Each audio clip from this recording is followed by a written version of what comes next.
Hola a todos, bienvenidos al canal. Esta vez vamos a hacer un repaso de algunas de las funciones de la insulina, qué ocurre durante el ayuno y el papel de la adrenalina y el cortisol y su relación con los niveles plasmáticos de glucosa. Comenzamos.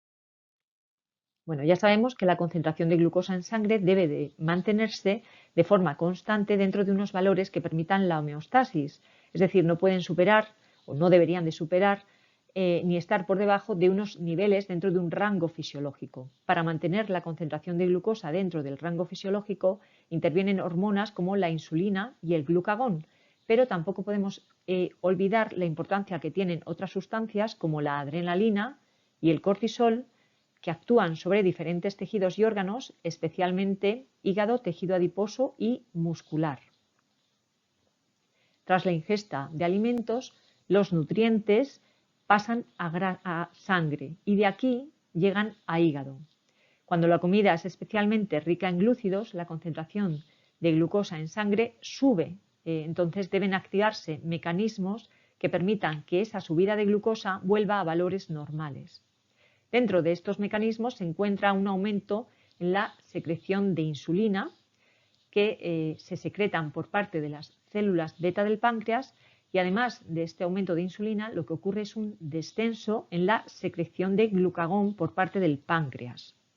Como veremos más adelante, la insulina lo que va a favorecer es la captación de glucosa por parte de las células. Además, parte de la glucosa que circula en sangre va a llegar también al cerebro para cubrir las necesidades energéticas de este órgano, y también llegan a otros tantos órganos y tejidos, entre ellos el tejido adiposo y el tejido muscular. La insulina, como veremos más adelante, ejerce acciones directas y concretas en estos órganos. Bueno, ¿de dónde procede esta insulina que se ha liberado? Bueno, ya hemos visto que los aumentos de glucosa en sangre, cuando aumenta la concentración de glucosa, se estimula la secreción de insulina, disminuye la secreción de glucagón, pero esta insulina procede de las células beta de los islotes de Langerhans. Si hacemos un corte transversal en el páncreas, vemos los vasos sanguíneos, los acinos pancreáticos, y vemos que concretamente en el páncreas existen diferentes células especializadas. Son las células alfa, las células beta y las células delta. Estas células se agrupan para formar los islotes de Langerhans. Las células alfa producen glucagón, las células beta producen insulina y las delta secretan somatostatina. La insulina favorece que la glucosa sea captada por las células de los tejidos y transformen esta glucosa en glucógeno y en triacilglicéridos. Estos productos sirven para almacenar glucosa y energía y luego serán utilizados cuando el organismo los necesite. ¿Cómo se libera esta insulina? Por parte de las células beta. Bueno, cuando la glucosa, pongamos aquí una representación de una célula beta, cuando la glucosa llega a las células beta del páncreas, esta se introduce en la célula a través del transportador GLUT2, y ya en el interior de la célula lo que ocurre es que se añade un residuo fosfato a la glucosa a través de una exoquinasa 4, y así se obtiene la glucosa 6-fosfato. Esta glucosa 6-fosfato entra en glucólisis, que es la ruta que va a transformar la glucosa 6-fosfato a piruvato, y también intervienen otros procesos, otros ciclos, como el ciclo del ácido cítrico y la fosforilación oxidativa, y estas rutas al final lo que van a hacer es que a partir de glucosa 6-fosfato se produzca ATP o adenosín trifosfato.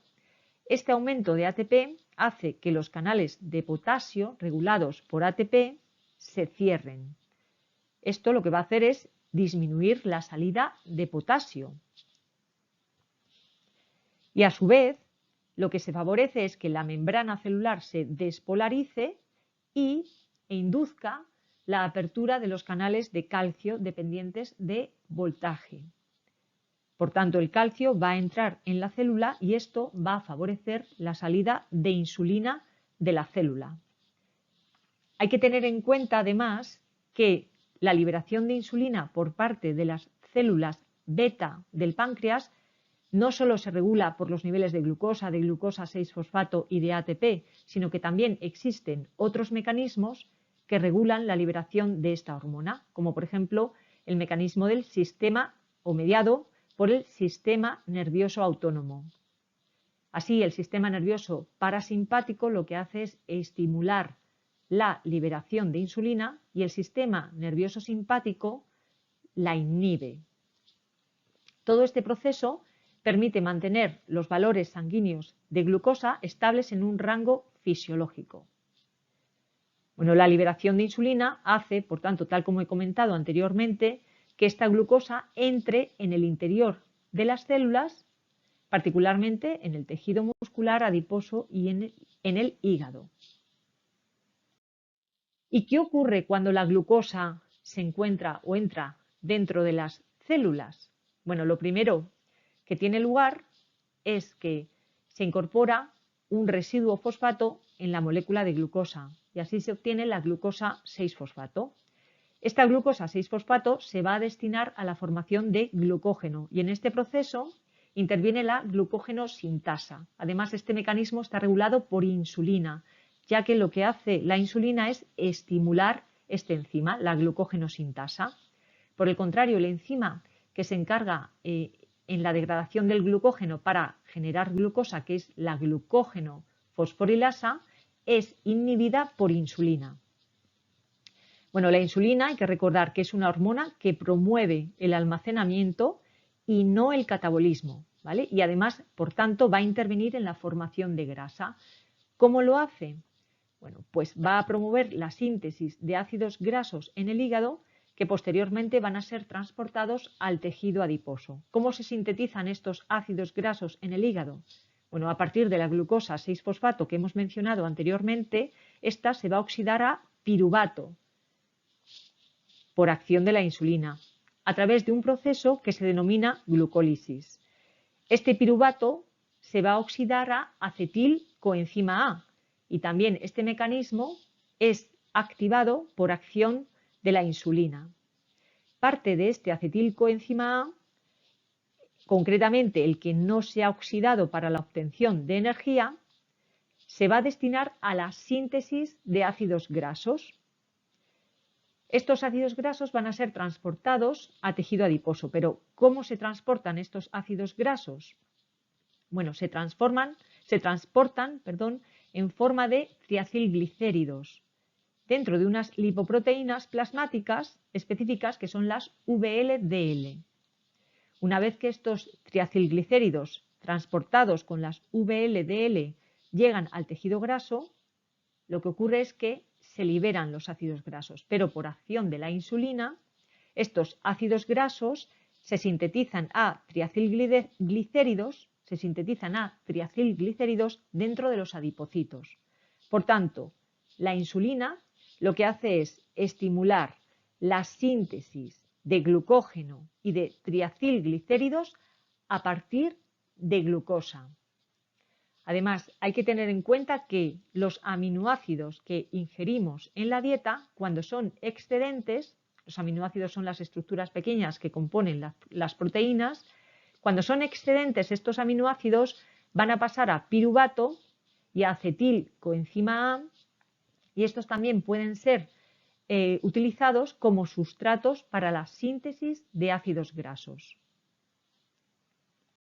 ¿Qué ocurre durante el ayuno? Bueno, cuando transcurren unas cuantas horas sin comer, la glucosa que necesita el organismo, concretamente el cerebro, la obtiene a partir del glucógeno hepático.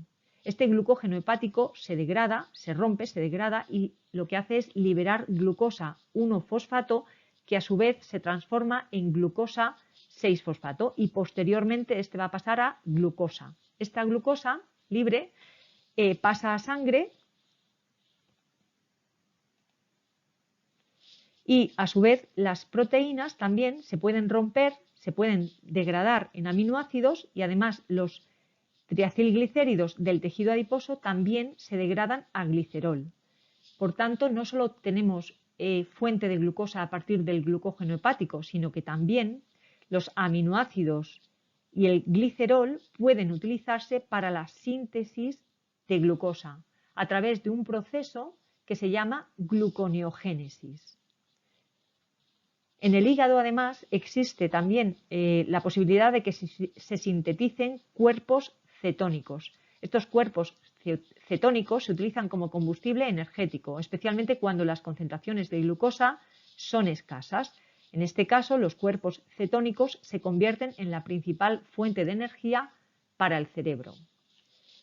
Y bien, ¿cómo actúa el glucagón? Ya hemos visto que la secreción de glucagón tiene lugar cuando los niveles de glucosa en sangre están disminuidos. Como digo, el glucagón se libera a sangre y esto puede ocurrir durante las horas siguientes a haber ingerido una comida. El glucagón se libera a sangre y disminuye la secreción de insulina. Para que los valores de glucosa no bajen por debajo de los niveles fisiológicos, el glucagón va a hacer que los niveles plasmáticos de glucosa aumenten. Pero, ¿cómo lo hace? Bueno, pues en primer lugar, el glucagón lo que va a hacer es activar la glucógeno fosforilasa y, por el contrario, lo que va a hacer es inhibir la glucógeno sintasa. Por tanto, va a favorecer que se degrade el glucógeno hepático y genere glucosa, y además el glucagón también va a inhibir la glucólisis y va a estimular la gluconeogénesis. Además, al inhibir la obtención final de piruvato, ¿vale? Es decir, lo que se va a hacer es evitar el paso del fosfoenol piruvato a piruvato. Se evita, por tanto, como digo, la oxidación de piruvato en la ruta del ácido cítrico y además este fosfoenol piruvato también a su vez promueve la gluconeogénesis.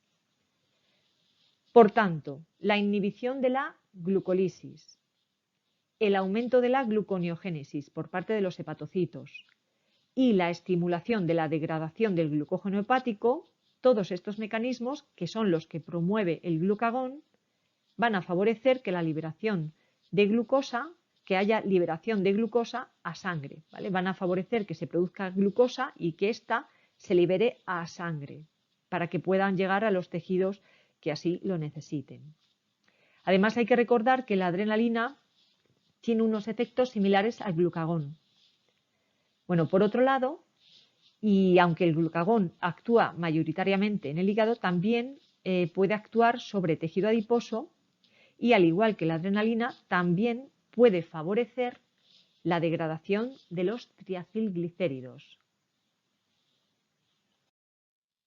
Bueno, ¿y qué pasa con la adrenalina y el cortisol? Bueno, estas dos sustancias también actúan sobre músculo, sobre tejido adiposo y sobre hígado. Y la finalidad es promover la generación de energía para que el organismo pueda utilizarla en determinadas situaciones en las que se requiera un aumento de actividad. Por ejemplo, son las típicas respuestas de huida, de lucha, o por ejemplo, cuando en situaciones de estrés, de ansiedad, cuando estamos en ayunas, son situaciones en las que se produce un aumento de la liberación de cortisol.